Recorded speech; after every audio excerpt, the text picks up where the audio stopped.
Bismillahirrahmanirrahim. Perhaps you hate something and it's good for you, and perhaps you love something and it's bad for you. Allah knows while you don't know. Welcome to day 3 of Mental Health Awareness. I'm Dr. Hina, and today we will explore how changing our perspective can transform our mental well being. Allah reminds us in Surah Al Baqarah, Ayat 216, that what we dislike may actually be good for us.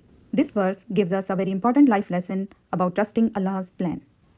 Sometimes things happen in life that we don't like. Maybe we fail at something, lose an opportunity, or face a difficult situation. At that moment, we feel upset, frustrated, or even hopeless. But this verse reminds us that what seems bad right now might actually be good for us in the long run. We don't always see the full picture, but Allah does. He knows what's best for us, even if we don't understand it right away. Think about times when you really wanted something, but it did not work out. Maybe you wanted a certain job, a relationship, or a goal, but it did not happen. Later, you might have realized that something better was waiting for you, or that what you wanted was not actually good for you. This verse teaches us that we should not judge situations too quickly. Just because something feels bad doesn't mean it actually is bad. Sometimes what we dislike is actually helping us grow, become stronger, or guiding us towards something better. So, whenever you feel disappointed or discouraged, remember this verse and remind yourself, maybe I don't understand it now, but Allah knows what's best for me. Let's see psychological connection with this verse. It is closely related to a psychological concept called cognitive restructuring, which means changing the way we think about difficult situations. When something bad happens, our natural reaction is to feel sad, angry, or disappointed. However, if we look at the situation differently, we can change how we feel about it.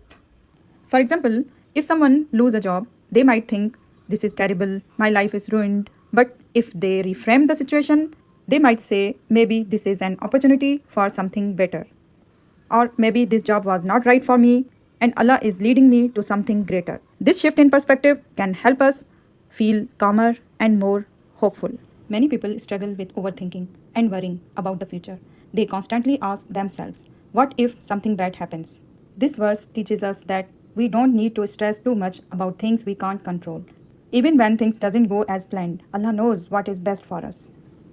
Psychologists often say that accepting uncertainty and trusting the process can reduce anxiety.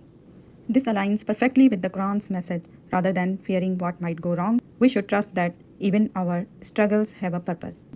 This also helps us develop emotional resilience, which means being mentally strong during hard times. This verse reminds us that even when we don't understand why something is happening, we should trust that one day we will see the wisdom behind it. So the next time something doesn't go your way, take a deep breath and remind yourself, maybe I don't see it now, but Allah knows what's best for me. If you found today's reminder beneficial, comment below, like, subscribe, and share.